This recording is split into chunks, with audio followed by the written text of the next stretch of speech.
Bismillahirrahmanirrahim. Assalamualaikum warahmatullahi wabarakatuh. Waalaikumsalam.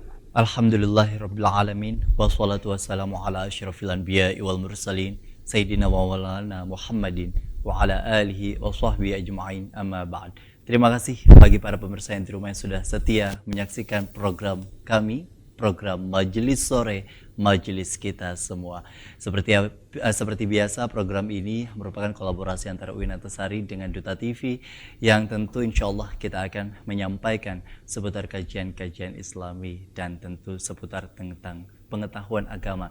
Yang hari ini kita sudah kehadiran di studio Duta TV, yakni ada Bapak Dr. Taufikur Rahman MED dari Fakultas Dakwah dan Ilmu Komunikasi. Assalamualaikum Pak Taufik. Waalaikumsalam warahmatullahi wabarakatuh. Bagaimana kabarnya Pak? Alhamdulillah. Alhamdulillah. Beliau ini juga sebagai wakil dekan begitu Pak ya di Fakultas Dakwah dan Ilmu Komunikasi. Sudah berapa lama sih Pak sebenarnya ngajar di UIN Antasari?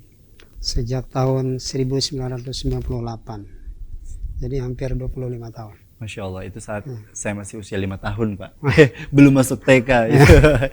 Masya Allah. Kita berbicara mengenai tema hari ini, yakni bahasa Arab dan sumber pengetahuan agama. Sebagai pembuka Pak, boleh disampaikan berkaitan dengan tema hari ini yang akan kita bahas. Dipersilakan. Assalamualaikum warahmatullahi wabarakatuh. Waalaikumsalam. Bismillah, alhamdulillah. Alhamdulillahilladzi anzala al-Qur'ana bilisanin arabiyyin mubin. Wassalatu wassalamu ala asyrafil anbiya'i wal mursalin imamil mujahidin at-tahirin wassalatu wa ala alihi washabihi wa man tabi'ahu ila yaumiddin, amma ba'd. Qala Allah ta'ala fil Qur'anil Karim, inna anzalnahu Qur'anan arabiyyan la'allakum ta'qilun. Sadaqallahul azim wa sadaqa rasuluhu nabiyil karim wa nahnu ala dzalika minasyahidin.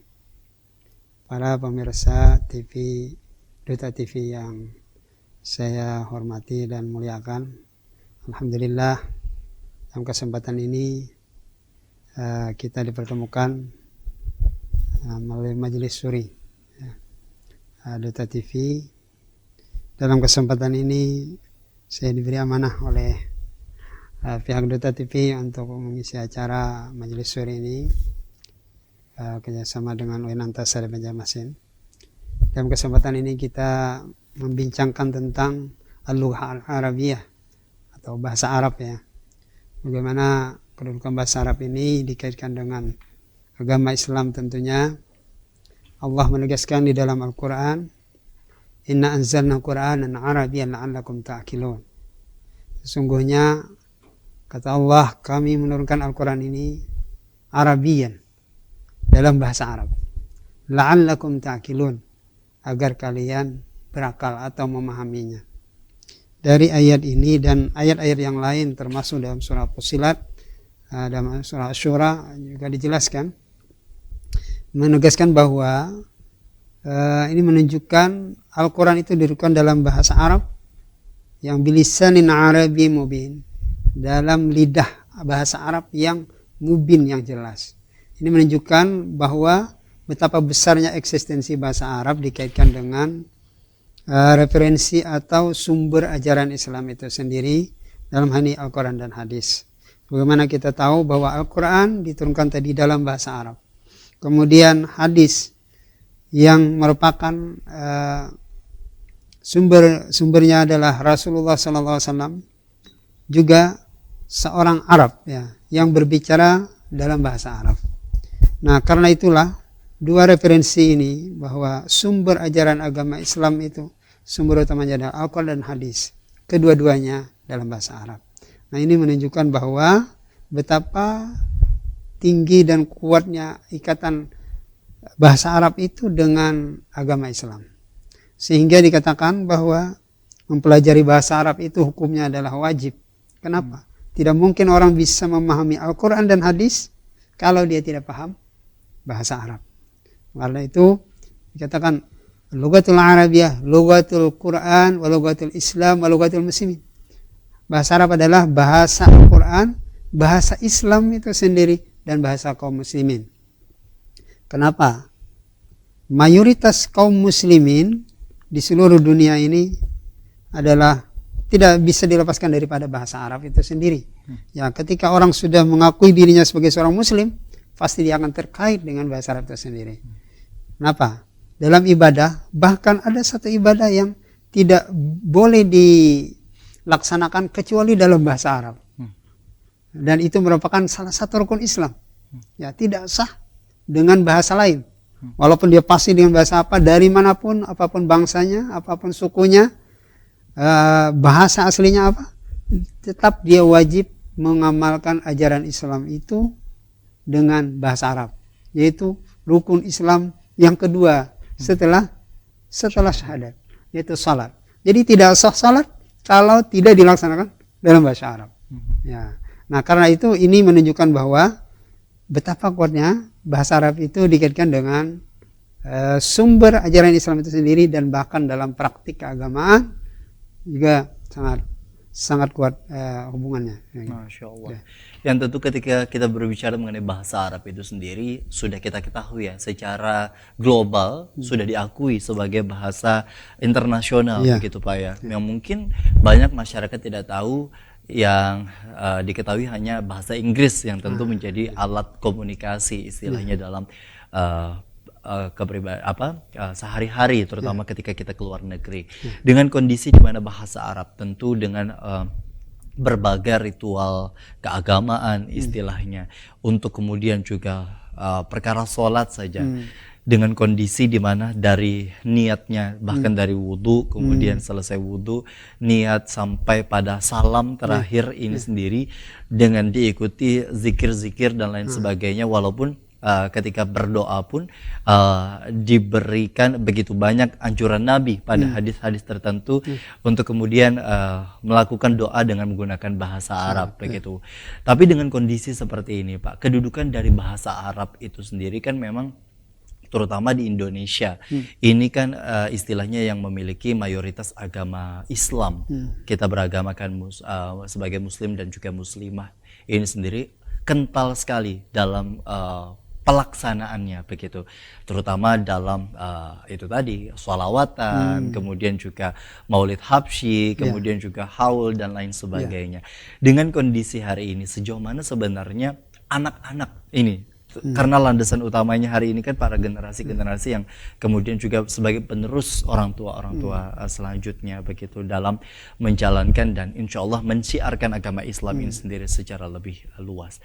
Sejauh mana kita mampu mengarahkan anak-anak itu sendiri untuk bisa paham dan mengerti akan bahasa Arab, karena bahasa Arab itu tadi kabarnya juga ada bahasa Arab yang non formal, ada yang bahasa Arab sehari-hari, ada yang bahkan formal gitu Pak ya. Seperti apa Pak? Nah, jadi bahasa Arab itu secara umum dibagi dua ya. Jadi ada bahasa Arab standar yang disebut dengan bahasa Arab Fusha. Nah, inilah yang merupakan bahasa Arab yang formal tadi. Jadi yang bisa dipahami oleh siapapun dan dari manapun. Nah, itu bahasa Arab standar atau yang disebut dengan bahasa Arab Fusha. Jadi ketika komunikasi di dalam forum-forum internasional misalnya, nah itu semuanya menggunakan bahasa Arab standar atau bahasa Arab Fusha. Termasuk Al-Quran, kitab-kitab yang kita kenal dengan kitab kuning gitu ya, karena kertasnya kuning begini. Atau yang disebut masyarakat kitab gundul ya, karena tidak ada harakatnya, tidak ada barisnya. Nah, ini semua ditulis dalam bahasa Arab standar ya. Jadi selama orang belajar bahasa Arab standar, dia bisa membawa bahasa ini kemanapun ya. Kalau mau komunikasi dengan dari Arab Saudi, dari Mesir, dari Sudan, dari Iran, Irak dan lain sebagainya, negara-negara ataupun negara-negara Muslim lainnya yang bisa berkomunikasi dengan bahasa Arab itu sendiri. Nah, semuanya menggunakan bahasa Arab Fusha. Sementara yang lain itu adalah yang lokal, itu adalah bahasa dialek atau yang disebut dengan bahasa amiyah ya, bahasa yang umum digunakan di masyarakat tertentu. Misalnya Saudi punya bahasa Al-Hajat sendiri ya, dialek sendiri. Mesir punya dialek sendiri, bahkan dikatakan guru saya di Ummul Qura Mekah Mukarramah itu, kata beliau, hunaka lugatun arabiyyah la yafhamu yatakallamu shimal la yafhamu janub ya. Ada bahasa Arab di Arab Saudi itu sendiri, satu negara, ada bahasa Arab yang diucapkan oleh orang utara tidak dipahami oleh orang selatan. Nah, begitu sebaliknya. Nah, itu satu negara ya. Apalagi dengan negara lain. Jadi kalau ada orang yang membanggakan dengan dialek tertentu ya, ya itu hanya kebanggaan komunitas tertentu ya, Oke. atau masyarakat tertentu. Kalau di dunia internasional ya sudah tidak terpakai ya. Di luar dari itu semua ternyata begitu banyak begitu Pak ya. Iya begitu banyak. Saya punya guru-guru dari Sudan, dari Mesir, dan mereka memiliki dialek sendiri-sendiri.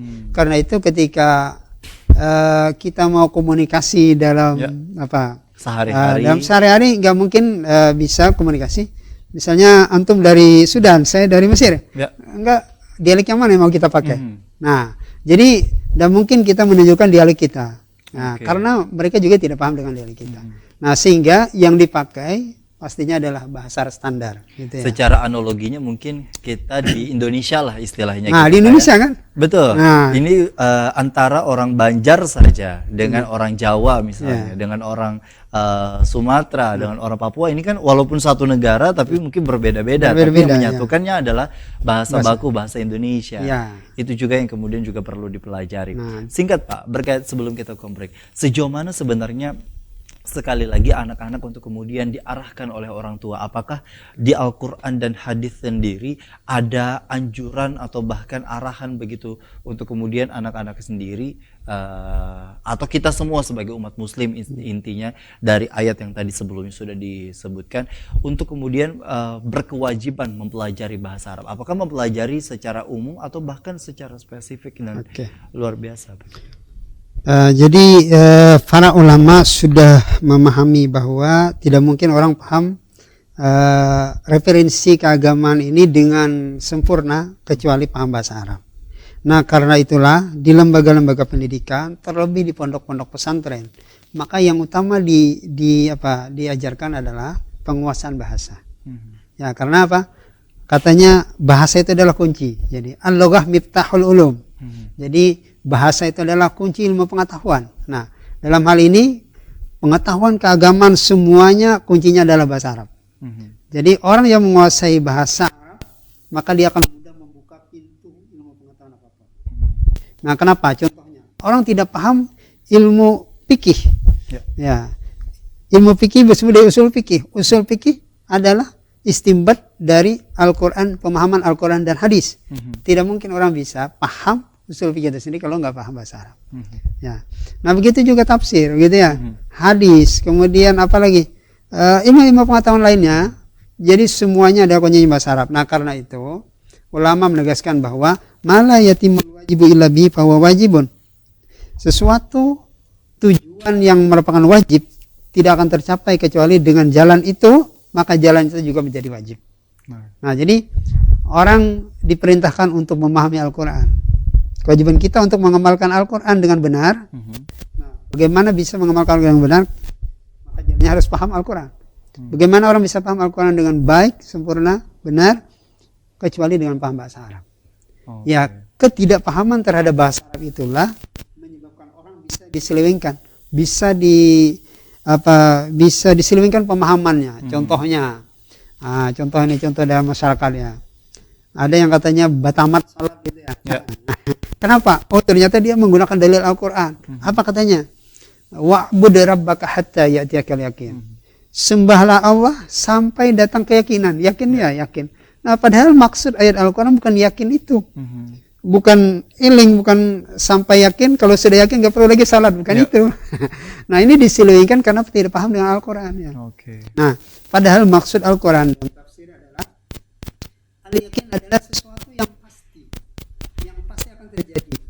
Nah, lalu ditafsirkan dengan al-maut, kematian. Nah, jadi sembahlah Allah sepanjang hidupmu sampai kamu mati.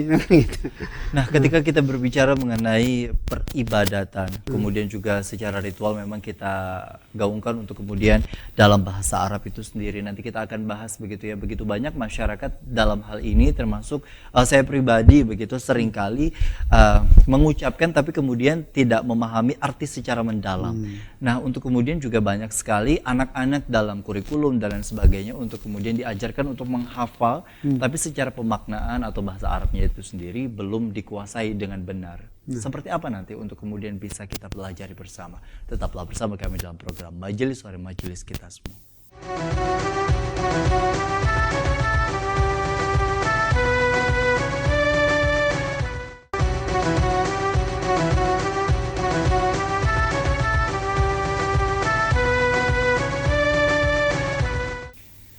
Terima kasih Anda masih bersama kami dalam program Majelis Sore Majelis Kita Semua. Ketika kita berbicara mengenai peribadahan, seringkali anak-anak untuk kemudian juga di sekolah, baik itu yang di tingkat formal maupun juga yang diajarkan oleh orang tua berbentuk hafalan, baik itu hafalan surah atau hafalan doa, bahkan hafalan hadis begitu. Saya sendiri untuk kemudian juga ada di lingkungan pesantren gitu Pak. Memang diajarkan bahasa Arab, atau yang mungkin yang menjadi nilai plusnya sendiri adalah ketika rekan-rekan kita, anak-anak kita atau generasi-generasi kita yang mungkin ada di lingkungan pesantren sedikit banyaknya mengetahui bahasa Arab itu sendiri seperti apa, ilmu-ilmu lain yang berkaitan dengan bahasa Arab, baik itu balaghah, kemudian juga qawaid dan lain sebagainya. Di luar dari tafsir, hadis dan tadi yang sudah disebutkan begitu.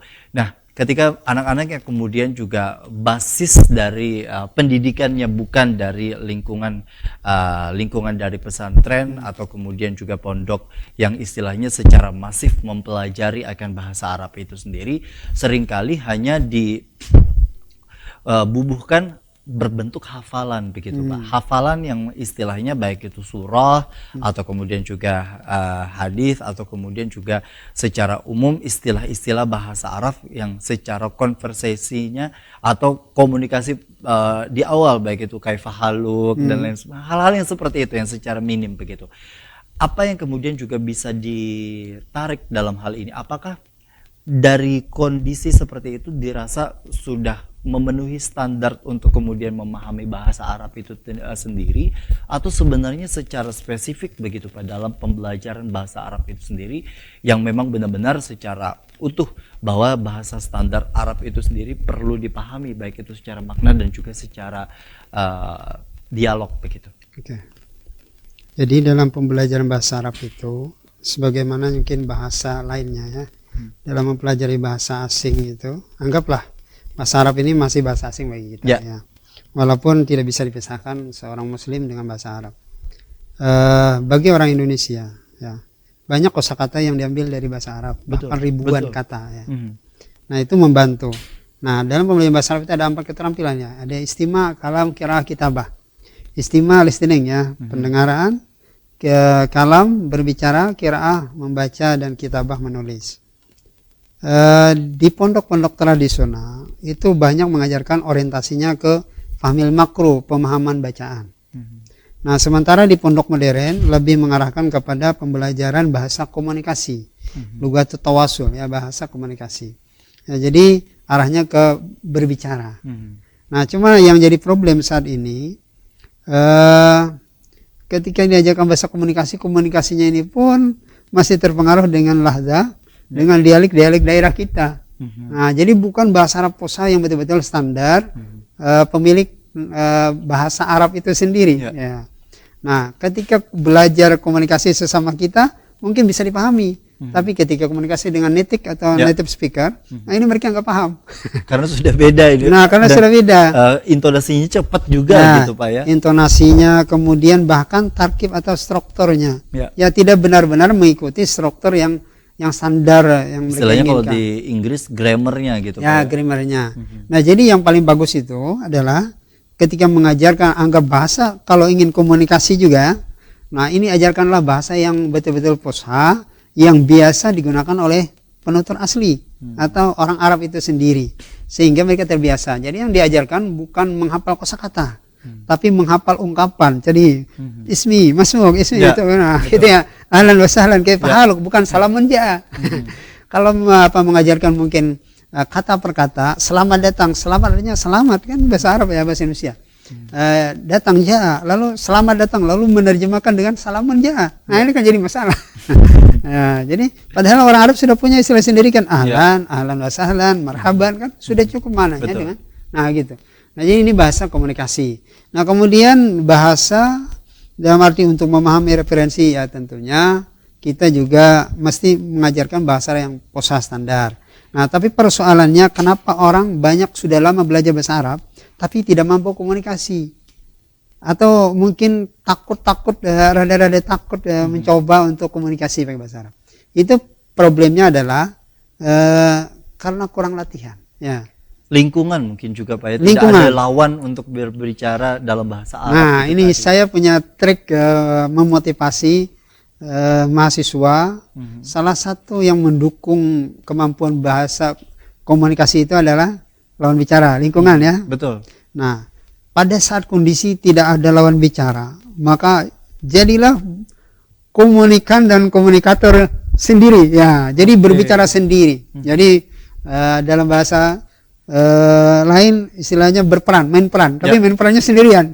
Oke. Ini kalau tidak ada sama sekali orang lain yang bisa diajak. Monolog Nah, gitu, jadi Pak. monolog. Jadi contohnya misalnya ingin percakapan atau muhadasah gitu ya, antara dua orang, bisa aja bermain peran gitu ya.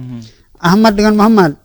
Ismi Ahmad, Masmuk, Ismi Muhammad gitu ya, tapi yang memerankan sendirian gitu ya.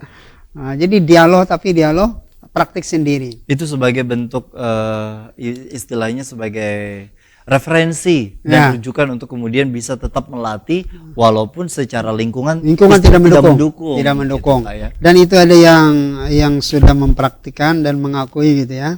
Jadi ada satu kata kunci kata saya, kalau sudah semua lingkungan tidak mendukung, maka kun majnunan. Jadilah seorang gila. Oke. Kun majnunan atau jadilah seperti orang gila. Kenapa? Karena ketika lingkungan tidak ada yang mendukung, lawan bicara tidak ada, ya kemudian di antara problemnya adalah rasa takut, rasa malu, gitu ya. Betul. Takut salah, malu, mencoba dan sebagainya. Nah, ini problem-problem psikologis dan sosiologis ini bisa diatasi dengan satu kata, kun majnunan. Kun majnunan. Nah, jadilah seperti orang gila. Artinya Kenapa? dimaknai bahwa sejauh mana kita melatih komunikasi cara bicara dengan kosakata yang mungkin sudah kita hafal, Iya. sudah kita pahami gitu Pak ya, daripada tidak terpakai Ya. untuk setiap hari dilatih dan Nah, dipraktekkan. jadi orang gila itu apa? Seorang gila, dia banyak bicara, walaupun tidak ada lawan bicara. Seorang gila tidak ada rasa takut. Seorang gila tidak ada rasa malu. Nah, jadi banyak bicara. Kalau jadi mahir berbicara bahasa Arab, banyaklah bicara, gitu ya. Oke. Kalau Karena banyak manfaatnya begitu Pak. insyaallah, ya. Insya Allah, masya Allah. Kalau mungkin di luar dari tema sendiri Pak, bicara mengenai pengalaman dari Pak Taufik sendiri Pak.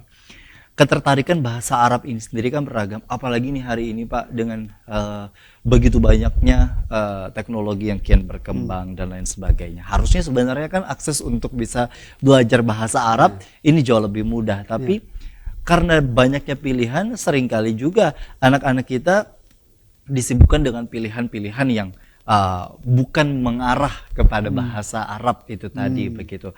Sejauh mana sebenarnya peranan keluarga dari Pak Taufik sendiri pada saat itu, atau misalnya dari peranan diri sendirikah yang kemudian juga Anda muncul keinginan untuk belajar bahasa Arab untuk bisa dipelajari dan dipraktekkan secara mandiri? Oke.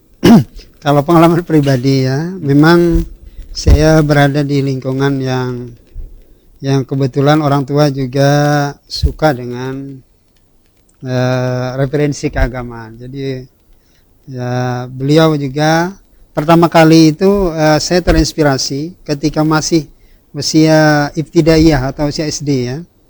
Di rumah itu ada masyarakat yang belajar, orang-orang dewasa belajar bahasa Arab. Ya mungkin yang sekarang kita tahu itu ilmu nahwu dan saraf gitu ya. Betul. Jadi mereka belajar dengan orang tua kita, bahkan menghafal tadi ya, menghafal kawaid, menghafal saraf itu. Saya masih kanak-kanak kecil gitu ya. Jadi belum tahu itu, belum paham. Dan akhirnya kita sambil mendengar di kamar, oh ini apa ini? Mereka menghafal di luar, saya menghafal dengan mulai pendengaran gitu ya. Masya Allah. Ya. Dan saat itulah mulai ketertarikan dengan bahasa Arab. Kebetulan kita juga dulu namanya sekolah, jadi kenal di kampung itu sekolah Arab ya, atau sekolah diniyah, agama madrasah diniyah gitu ya, yang juga mengajarkan buku-buku yang bertuliskan bahasa Arab Melayu gitu ya, dan bahasa Arab itu sendiri. Jadi melihat itu saya tertarik. Kadang-kadang juga di rumah itu buka-buka kitab-kitab punya orang tua gitu ya. Walaupun nggak paham, tapi suka buka-buka. Oh ini apa bacanya? Nah gitu. Jadi sejak usia SD itu saya sudah suka menghafal-hafal kosakata bahasa Arab itu. Walaupun belum bisa mempraktikkan gitu ya. Nah jadi dan itu berlanjut motivasi ketika kita sudah sekolah anggap kelas SD kelas 5-an itu, nah kita sudah termotivasi juga belajar sendiri ke guru-guru yang ngaji baduduk, bahasa Banjarnya itu ngaji baduduk ke rumah-rumah tuan guru, termasuk belajar ilmu alat ini, ya, nahwu itu. Nah sejak itu. Artinya dengan kondisi di mana dimulai dari sejak kecil gitu Pak. Ini kan sejak kecil ini sendiri perlu adanya peranan dari orang tua. Kalau didengar dari ceritanya tadi, orang tua bukan hanya istilahnya secara lisan untuk mengajarkan kepada anaknya, tapi secara contoh, karena itu tadi sebagai pengajar istilahnya bagi rekan-rekan yang lain. Tapi dengan kondisi hari ini di mana orang tua yang kemudian juga memiliki, kita sendiri kan di tengah-tengah masyarakat heterogen Pak ya, maksudnya latar belakang pendidikan pun juga beragam begitu. Sejauh mana orang tua untuk kemudian bisa sekali lagi Pak mendekatkan anak dengan kondisi di mana tertarik dengan belajar bahasa Arab, yang kemudian juga tentu outputnya itu tadi untuk bisa memudah dalam hal keagamaan dan sumber pengetahuan keagamaan. Ya, jadi memang kita akui tidak semua orang tua mungkin memiliki latar belakang bahasa Arab gitu ya. Namun kita lihat saat ini animo masyarakat ya. Animo masyarakat melihat perkembangan kondisi zaman saat ini ya, yang mengarahkan tantangan bimbingan moral keagamaan yang makin tantangannya makin besar gitu ya dengan kemajuan teknologi saat ini. Jadi ada animo masyarakat, sekurang-kurangnya mereka punya kecenderungan untuk menyekolahkan anaknya ke lembaga-lembaga pendidikan yang notabene ya berbau pesantren begitu ya.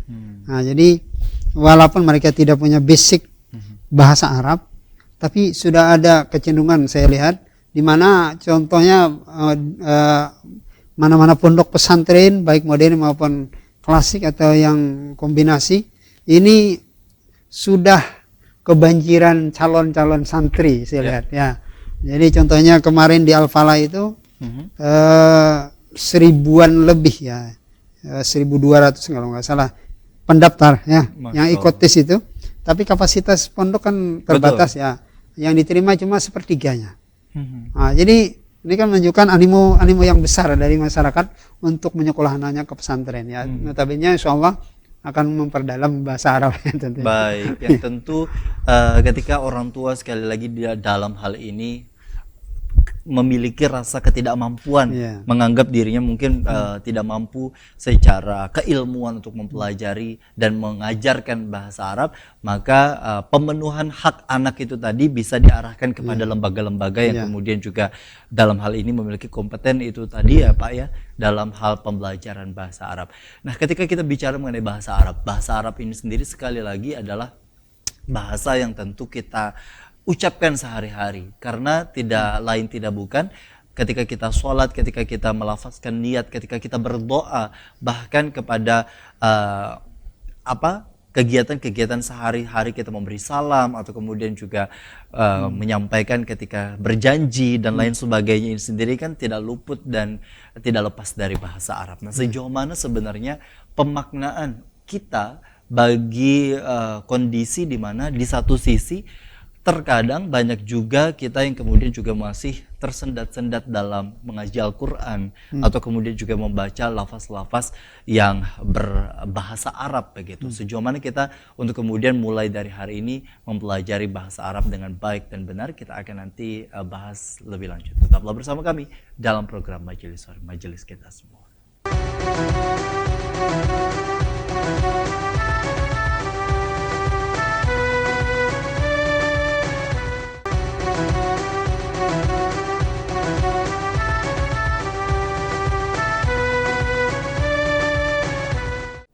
Terima kasih Anda masih bersama kami dalam program Majelis Sore, Majelis Kita Semua. Seringkali yang menjadi ironi ketika kita menjadi seorang muslim untuk menjalankan berbagai praktek ibadahnya begitu. baik itu dalam keseharian atau kemudian juga dalam komunikasi, dalam berbicara istilahnya. Banyak sekali yang kemudian kita iringkan dengan menggunakan bahasa Arab tadi, bahkan serapan dari bahasa Indonesia itu sendiri banyak sumber dan akarnya dari bahasa Arab begitu Pak ya, ribuan kata yang menjadi landasan utamanya. Nah, ini kan menjadi dua hal yang seringkali berseberangan. Di satu sisi dengan latar belakang pendidikan yang beragam ini tadi, bahkan banyak yang masyarakat istilahnya mengaji pun belum lancar. Di satu sisi di dalam ayat pun juga diminta untuk kita memahami akan bahasa Arab, walaupun pemahaman memahami ini sendiri mungkin boleh disampaikan terlebih dahulu Pak. Apakah memahami ini sendiri dikategorikan sebagai orang yang fasih dalam bahasa Arab, atau sejauh mana kata memahami dan mampu dalam bahasa Arab itu sendiri untuk kemudian dikuasai oleh orang Muslim? Jadi pemahaman ini bersifat reseptif, artinya menerima ya. Jadi pemahaman itu bisa pemahaman dalam komunikasi langsung, contohnya istima' wal faham. Jadi ketika orang bicara, kita mendengarkan dan mendengarkan paham, walaupun tidak mampu merespon. Ketika mampu merespon berarti ini keterampilan atau skill kalam, ya, kemampuan komunikasi artinya. Nah, sementara pemahaman itu yang dituntut minimal ya, karena referensi ini yang bersifat tertulis ya, minimal fahmil makru atau pemahaman bacaan ya. Jadi ketika kita membaca sesuatu, nah kita memahami isi bacaan itu. Termasuk Al-Quran kita diperintahkan membaca ya. Ayat pertama, Iqra bismi rabbikal ladzi khalaq. Betul. Bacalah dengan nama Tuhan yang telah menciptakan. Nah, artinya perintah pertama kita membaca. Nah, ketika membaca di sini, Iqra wa rabbukal akram alladzi 'allama bil qalam. Nah, bacalah dengan nama Tuhanmu yang telah mengajarkan kamu dengan kalam, dengan pena. Nah, dari sini mengajarkan. Nah, mana mengajarkan berarti ada proses belajar. Nah, karena itu yang dituntut sekurang-kurangnya bahwa kita bisa memahami apa yang kita baca. Nah, karena itulah dari sini banyak pondok-pondok pesantren mungkin tidak mengajarkan bahasa komunikasi langsung, ya pemahaman yang istima tadi, hanya mengajarkan keterampilan membaca dan memahami isi bacaan. Nah, jadi yang kita sebut dengan qiraatul kutub gitu ya. Betul. Ada yang biasanya dalam prosesnya adalah ustadz atau gurunya sendiri membacakan dengan kita sebagai siswa memberi harakat, ya, harakat dan kemudian juga memberi arti. Mencatat, ya. Nah, itu yang kemudian juga sejauh ini prakteknya gimana itu Pak? Nah, itu yang banyak dan dalam metodologi pembelajaran itu dikenal dengan tarikah qawaid wa tarjumah. Jadi metode yang menekankan pada kaidah dan penerjemahan. Nah, itu yang banyak dan metode tertua sebenarnya yang banyak diajarkan karena ya mungkin banyak pertimbangan. Di antaranya ada yang menganggap bahwa bahasa komunikasi langsung tidak begitu mendesak begitu untuk dilakukan, kecuali kalau kita mau komunikasi mungkin dengan para penutur asli gitu ya, atau di orang-orang ketika kita berada di luar negara kita ya. Nah, selama itulah akhirnya banyak pondok-pondok salafi menekankan hanya bahkan kemampuan qiraatul kutub tadi, kemampuan membaca saja dan memahami isi bacaan. Nah, ada sebenarnya pengalaman kita dalam proses belajar. Kalau yang model seperti itu tadi, itu pada akhirnya santri mungkin pasif ya.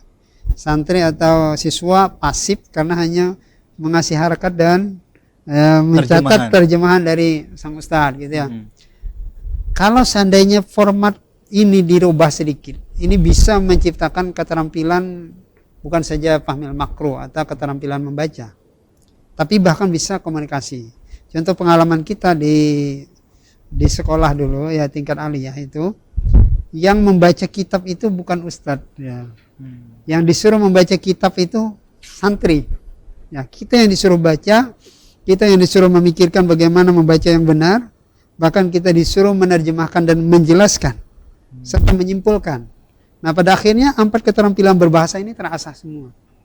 Nah, jadi dari metodologi pembelajarannya yang dirubah. Jadi metode yang kemudian juga efektif mungkin dalam hemat hari ini adalah ketika kondisi bahasa Arab itu tadi adanya 2 arah begitu Pak ya, dari guru mungkin memberikan evaluasi apabila ada yang keliru, tapi kemudian juga dari muridnya itu sendiri untuk bersama-sama ketika misalnya dalam kondisi sendiri belum memahami untuk bisa menerjemahkan apalagi memberi harakat sampai pada kondisi memahami itu tadi. Nah, sejauh mana sebenarnya peranan dari Dewan Guru atau tenaga pengajar dalam hal ini? Apakah kondisi pondok pesantren atau kemudian juga pesantren yang modern istilahnya hari ini begitu banyak yang hari ini bermunculan juga menyebutkan bahwa mempelajari akan bahasa Arab begitu. Sejauh mana sebenarnya peranan tenaga pengajar ini sendiri untuk bisa memberikan ruang agar para siswa itu tadi aktif dalam komunikasi tapi juga mampu secara tulisan atau kemudian juga dalam pemahaman. Ya.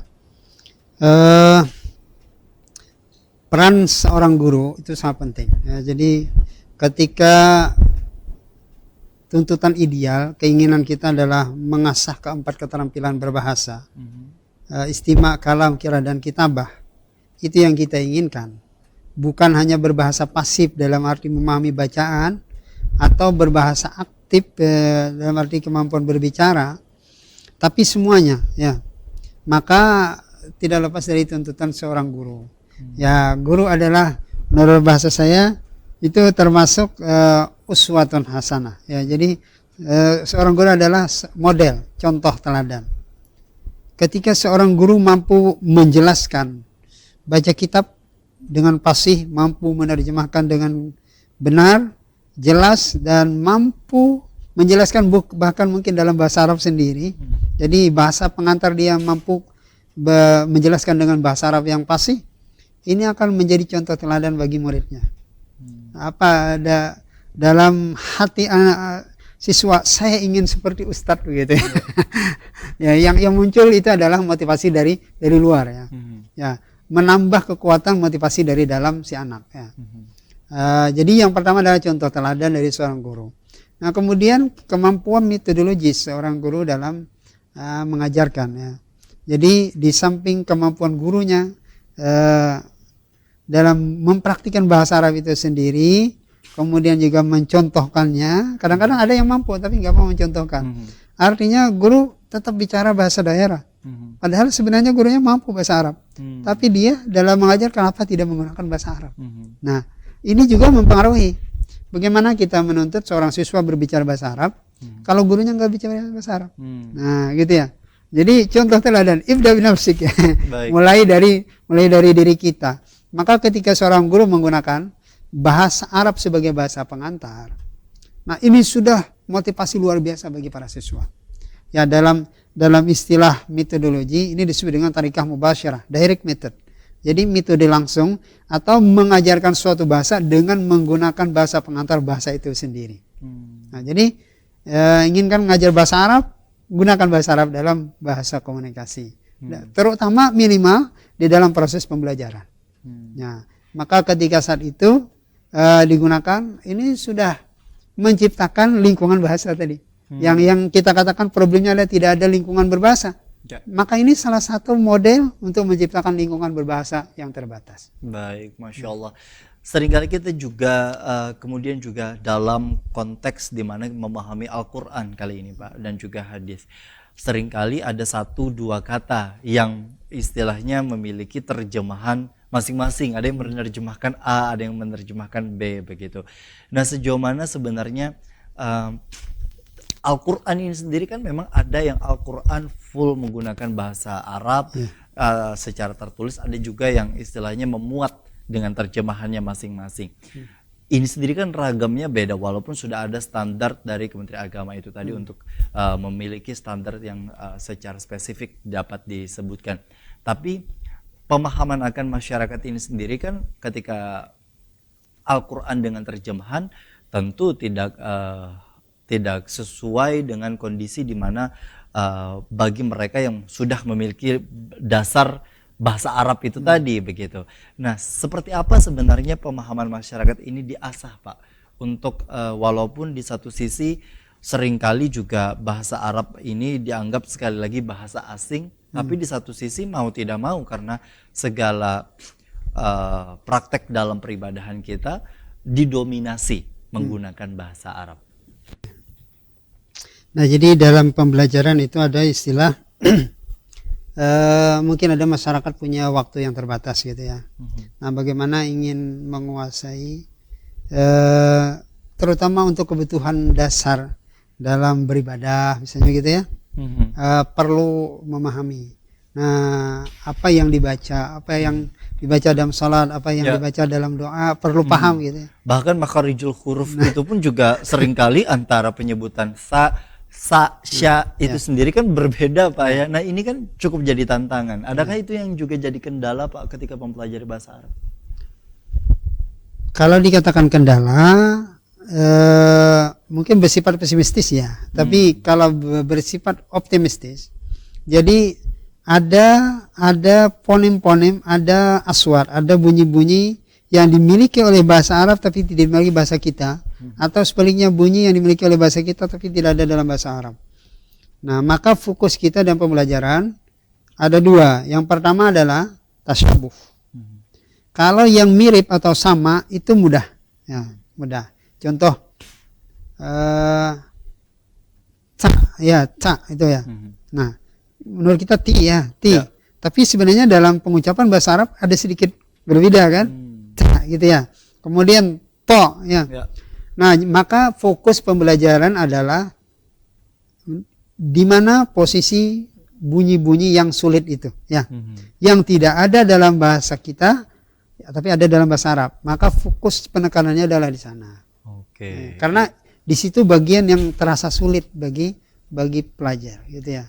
Itu yang menjadi kunci utamanya. Memang ini menjadi PR sekali lagi begitu Pak ya, bagi kita semua, mungkin bagi masyarakat secara umum, terutama bagi para orang tua dalam mendidik anak. Ketika seringkali orang tua sudah merasa pesimistis, Pak, untuk belajar tentang bahasa Arab begitu, karena sudah usia, kemudian juga pekerjaan dan lain sebagainya, sehingga mengharapkan generasi selanjutnya yang kemudian juga memiliki kemampuan dalam bahasa Arab untuk kemudian sebagai pemenuhan hak, dan sekali lagi istilahnya menjadi penerus yang memiliki kualitas bahkan lebih dibandingkan dengan orang tuanya. Apakah ini dalam sumber pengetahuan keagamaan dibenarkan? Nah, ini nanti kita akan tanya. Bahkan nanti ketika kita sudah dikumpulkan pada masyarakat, kabarnya kita juga semua menggunakan bahasa Arab. Nah, ini apakah benar seperti itu? Tetaplah bersama kami dalam program Majelis Sore Majelis Kita Semua.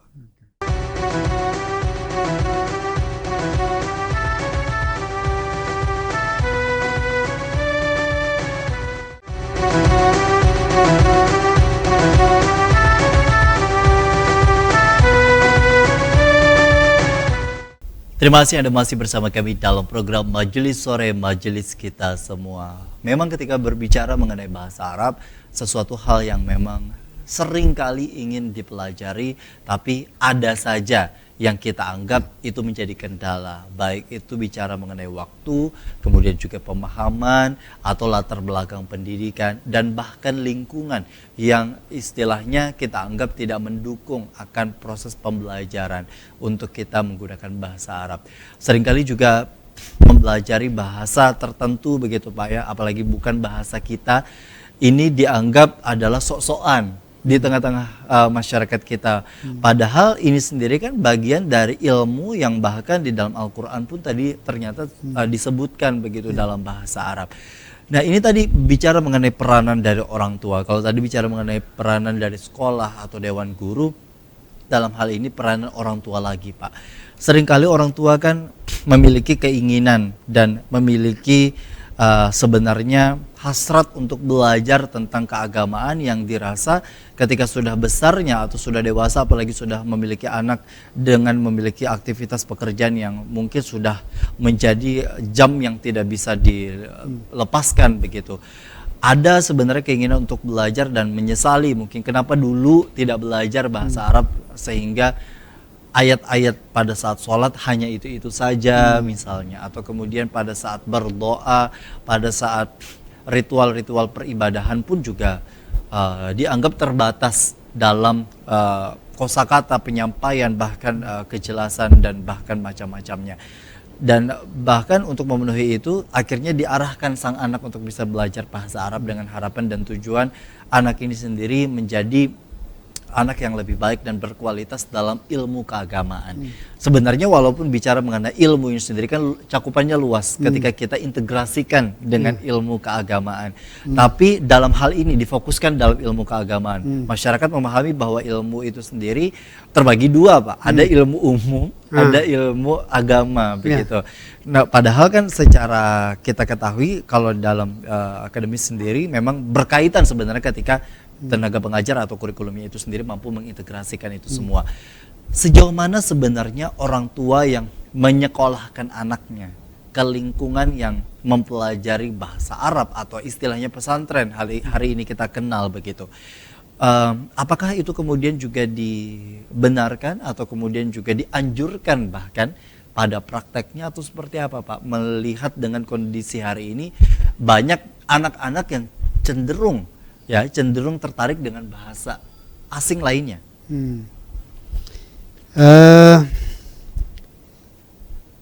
Kalau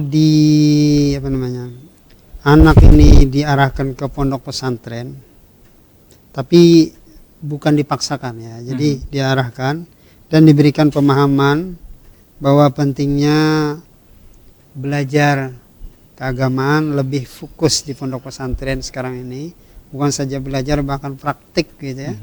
Jadi termasuk mendalami ilmu alat tadi, bahasa Arab itu sendiri untuk kunci sebagai pengetahuan. Namun yang pastinya bahwa bahasa Arab ini sebenarnya bukan bahasa ilmu pengetahuan agama saja. Ya. Bagaimana kita tahu perkembangan ilmu pengetahuan itu termasuk sains, itu sebenarnya ulama-ulama dulu banyak penulis-penulis. Ulama dulu ada ahli matematika, ahli geografi, ahli astronomi, ahli kedokteran. Mereka menulis dalam bahasa Arab dan mereka bahkan awalnya adalah mereka hafal Al-Quran. Ya, Ibnu Sina kita kenal saat ini, Avicen ya. Ahli apa dia? Ahli kedokteran ya. Betul. Nah, ahli kedokteran yang bukunya jadi rujukan orang Barat.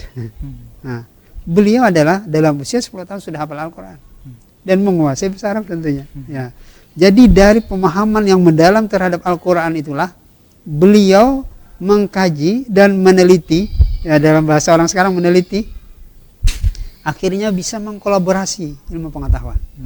Nah, jadi seandainya orang tua saat ini memilih menyekolahkan anaknya ke sekolah-sekolah yang lebih konsen ke keagamaan dan tentunya bahasa Arab di sana ada dalamnya, maka tidak salah ya. Tidak salah. Bahkan kalau menurut kita secara pribadi saat ini melihat kondisi zaman, bahkan lebih kita anjurkan gitu ya, lebih kita anjurkan untuk menyekolahkan mereka. Dan insya Allah bukan pilihan yang salah ya. Bahkan itu pilihan menurut saya lebih tepat gitu. Lebih tepat. Dan itu sudah banyak dibuktikan. Orang-orang sukses sekarang banyak ketika ditelusuri mereka berasal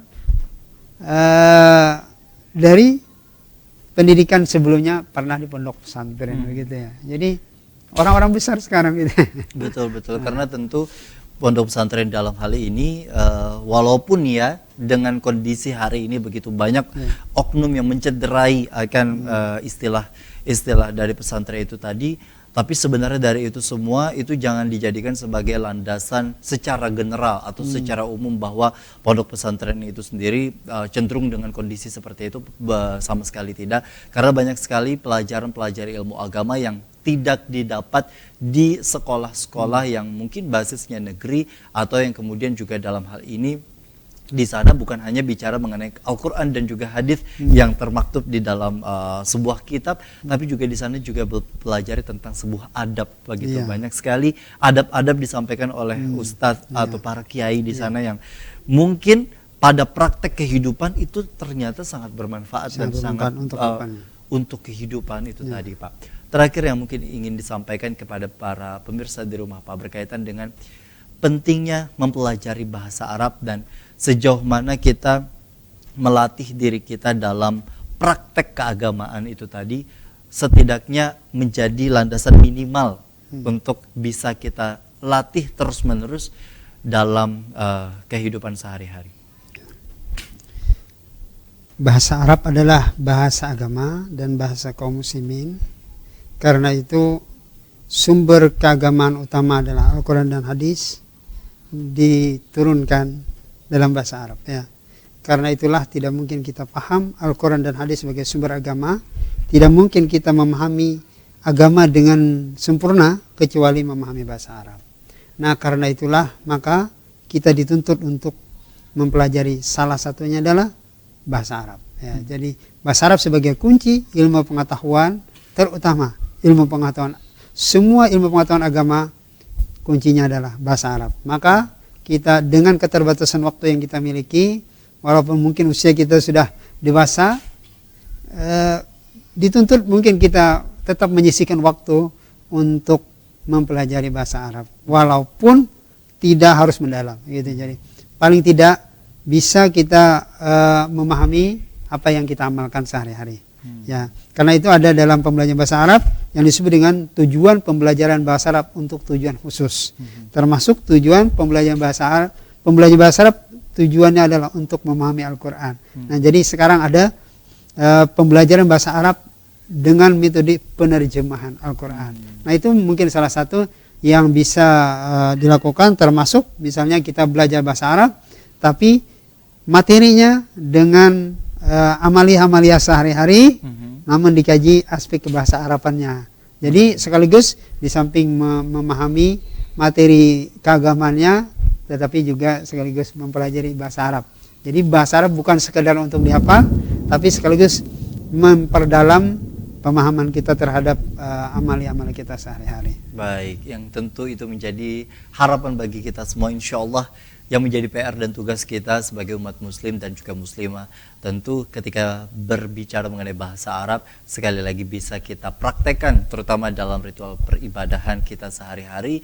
Setidaknya mungkin pada saat dulu yang kemudian juga belum memahami akan penyebutan huruf-huruf tadi begitu Pak ya, untuk kemudian kita asah kembali. Jangan sampai ketika satu huruf saja disebutkan dengan berbeda, ini tentu akan berbeda makna, berbeda makna dan berbeda pemahaman. Terima kasih Pak, Masya Allah, terima kasih atas pembelajarannya hari ini. Insya Allah membawa keberkahan dan insya Allah mendatangkan kebermanfaatan bagi para pemirsa di rumah. Dan terima kasih juga bagi para pemirsa yang di rumah yang sudah menyaksikan dalam program Majelis Sore edisi hari ini. Saatnya saya Gusti Muhammad Hermawan Taufik Kurang mengucapkan terima kasih atas kebersamaan Anda. Wassalamualaikum warahmatullahi wabarakatuh. Majelis Sore, majelis kita semua.